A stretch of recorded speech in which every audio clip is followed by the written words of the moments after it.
বলছেন ইন্নামাল মুমিনুনা ইখওয়াতুন, নিশ্চয়ই মুমিনরা কবরের ভাই ভাই। ফাসলিহু বাইনা আখওয়াইকুম, যখন তোমার ভাই এক ভাই আর এক ভাইয়ের সাথে দ্বন্দ্ব হবে, ঝগড়া হবে, ফাসাদ হবে, তখন তোমরা তাদেরকে একত্রিত করে দাও, মিলাইয়া দাও। সুবহানাল্লাহ। একজন ভাই আর একজন ভাইয়ের সাথে ঝামেলা হয়েছে, হোক আর্থিক সমস্যা, হোক জায়গা জমির সমস্যা, সম্পদ নিয়ে বন্টনে মারামারি কাটাকাটি আছে না নাই? আল্লাহ পাক বললেন ফাসলিহু বাইনা আখওয়াইকুম, তোমাদের ভাইদের মধ্যে যখন দ্বন্দ্ব সৃষ্টি হবে তখন তোমরা একে অপরের মাঝে সমঝোতা সৃষ্টি করে দাও, সেখানে মীমাংসা করে দাও। কিন্তু আমরা সমঝোতা তো করি না, বরং দুইজন ভাই যখন দ্বন্দ্ব সৃষ্টি হয় তৃতীয় পক্ষ একজন মাঝখানে বসে তালি দেয়, আছে না নাই? কিভাবে এটাকে আরো বড় করা যায়? এদের মাঝখানে ইবলিস তৃতীয় পক্ষ একজনের মধ্যে ঢুকে ওয়াসওয়াসা দেয়, দিয়ে দুইজনের মধ্যে আরো বড় ফাটল সৃষ্টি করে, আছে না নাই? সম্মানিত হাজিরিন, আল্লাহ পাক রব্বুল আলামিন ওই সমস্ত ব্যক্তিদেরকে হুঁশিয়ার করে বলছেন, এই সমস্ত ব্যক্তিরা সমাজের মধ্যে সবচেয়ে নিকৃষ্ট, বলেন নাউজুবিল্লাহ, সবচেয়ে খারাপ এরা হচ্ছে চগলখোর। এরা কি বলেন? চগলখোর। আল্লাহ রাসূল বলেন লা ইয়াদখুলুল জান্নাতা কাত্তা, চগলখোর বেহেশতের ঘেরানো পাবে না, বলেন নাউজুবিল্লাহ। চগলখোর কাকে বলে? একজনের কথা আরেকজনের কাছে কি বলবে? বদনাম, যে আরে আপনার নামে ওই ব্যক্তি এত খারাপ কথা বলছে, আদৌ কিছু বলেই নাই, কিন্তু বলবে আপনার নামে এত খারাপ কথা বলছে, যেটা আপনি শুনলে অনেক রাগ করবেন। আবার ওই ব্যক্তির কাছে কি বলবে? ভাই আপনার নামে এমন কথা ওই ব্যক্তি বলছে যে আপনি শুনলে অনেক কষ্ট পাবেন। তাহলে ফাটল সৃষ্টি করবো কি করবো না? মাঝখানে সে উভয় পক্ষের কাছে, উভয়ের কাছে ভালো থাকতে চাইলো, এরকম লোক সমাজে আসছে না নাই?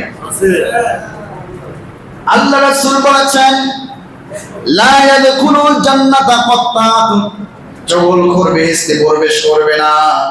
অপর হাদিসে আল্লাহ রাসূল বলেছেন, সাহাবীদেরকে লক্ষ্য করে বললেন, ও সাহাবীরা, দুনিয়াতে তোমরা নামাজ পড়ো, রোজা রাখো, হজ করো, যাকাত দাও, এর চাইতে একটা ইবাদত আছে সবচেয়ে দামি, আমি কি তোমাদেরকে বলবো? সাহাবীরা বললেন, ক্বালু বালা ইয়া রাসূলুল্লাহ, অবশ্যই আমাদেরকে বলেন, এমন কি ইবাদত বন্দেগী আছে, ইবাদত বন্দেগী নামাজের চাইতেও দামি, রোজার চাইতেও দামি, আল্লাহর ঘর বাইতুল্লাহ হজ করার চাইতেও দামি, বলেন সুবহানাল্লাহ। এমন কি ইবাদত আছে যে ইবাদতটা দামি ইবাদত, নামাজ তার চেয়ে মূল্যবান? রাসূল পাক সাল্লাল্লাহু আলাইহি ওয়াসাল্লাম বললেন, ও সাহাবীরা, যখন তোমাদের এক ভাই আর এক ভাইয়ের মধ্যে দ্বন্দ্ব সৃষ্টি হবে, ঝামেলা সৃষ্টি হবে, তখন কোন ব্যক্তি যদি সেখানে মাঝখানে এসে মীমাংসা করে দেয়, উভয় ভাইকে মিলায় দেয়, উভয় ভাইয়ের মধ্যে সমঝোতা করে দেয়, এই ব্যক্তির এই যে আমলটা, সেটা নামাজ পড়ার চাইতে অনেক বেশি সওয়াব আল্লাহ দিয়ে দেয়। আর যে বলে সুবহানাল্লাহ। কিন্তু আমরা কি করি? আমরা করি যে বিচার করবে, এক পক্ষ দিয়ে 10,000 আর এক পক্ষ দিয়ে 50,000 খায়, আছে না নাই? এরপরে যে 10,000 দিছে সে দুর্বল, যে 50 দিছে তারটা তো ভারী, এখন তার পক্ষে রায়, আছে না নাই? কিয়ামতের ময়দানে বড় সাবধান, এই সমস্ত ব্যক্তিগুলো লজ্জাবোধ করবে সেদিন। আল্লাহ দুনিয়াতে কি করে আসলো, আল্লাহর কাছে বলো, আল্লাহ একটু সুযোগ দেন, আবার দুনিয়ায় যাই, একবারে ফেরেশতা হয়ে আসবো, কোনো দুনিয়ার লোভ লালসা রাখবো না, খারাপ অন্যায় কাজ করবো না। আল্লাহ বললেন, বান্দা পরীক্ষার সময় সুযোগ একবারই আসে। সম্মানিত হাজিরিন, তাহলে নামাজ পড়া, রোজা রাখা, হজ করা, যাকাত দেওয়ার চাইতেও ফজিলতপূর্ণ একটা ইবাদতের নাম হলো উভয় পক্ষের মধ্যে মীমাংসা করে দেওয়া, বলেন সুবহানাল্লাহ। আমরা এই কাজ করতে পারবো ইনশাআল্লাহ? ইনশাআল্লাহ এই কাজ করব। 3 জায়গায় মিথ্যা বলা, অর্থাৎ মিথ্যার ভান ধরা জায়েজ আছে। কয় জায়গায়? এর মধ্যে একটা হলো দুইজনের মধ্যে দ্বন্দ্ব সৃষ্টি হয়েছে, এখন আপনি মাঝখানে এসে, আপন দুই ভাই জমি নিয়ে দ্বন্দ্ব করতেছে। ফর এক্সাম্পল, উদাহরণ দিচ্ছি আপনাদেরকে।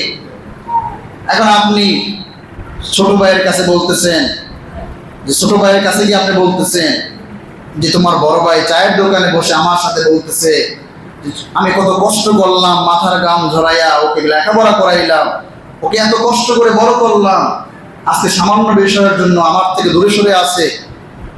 তোমাকে নিয়ে যে তোমার ভাই অনেক কষ্ট করছে, কান্না করতেছে আমার সাথে। এইরকম বলে আপনি যখন ছোট ভাইয়ের কাছে এই কথা বলবেন, তখন ছোট ভাইয়ের মনটা নরম হবে কি হবে? নরম হয়ে যাবে। ছোট ভাই চিন্তা করবে, আরে আমার বড় ভাই আমাকে নিয়ে কান্না করে, আমাকে নিয়ে চিন্তা করে।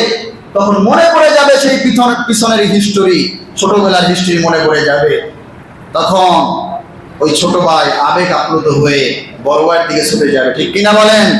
আবার আপনি বড় ভাইয়ের কাছে যাবেন, গিয়ে বলবেন তোমার ছোট ভাই তোমাকে খুব সম্মান করে, তোমার নামে অনেক প্রশংসা করেছে, তোমার নামে অনেক ভালো রিপোর্ট দিয়েছে, তোমাকে এসে ছোটবেলা তুমি তাকে কত আদর করেছো এইটা বলে আমার সাথে কান্না করেছে। বড় ভাইয়ের মনটা গলে যাবে। যখন বড় ভাইয়ের মনটা গলে যাবে, বড় ভাই ছোট ভাই রাস্তায় দেখা হলে দেখবেন একজন আর একজনকে সালাম দিয়ে দিবে। দিবে কি দিবে না? সালাম দিয়ে দিবে। আর এই যে সালাম দিয়ে দিল, মীমাংসা হয়ে গেল। মাঝখানে যেই ব্যক্তি কাজটা করলো, ওই ব্যক্তির সর্বোত্তম ইবাদতের কাজ করে ফেললো। আর যে বলে সুবহানাল্লাহ। আমরা এই কাজ না করে কিভাবে ফাটল ধরানো যায়, ফাটল বন্ধ না করে ফাটল ধরার জন্য ব্যস্ত হয়ে থাকে। আছে না নাই?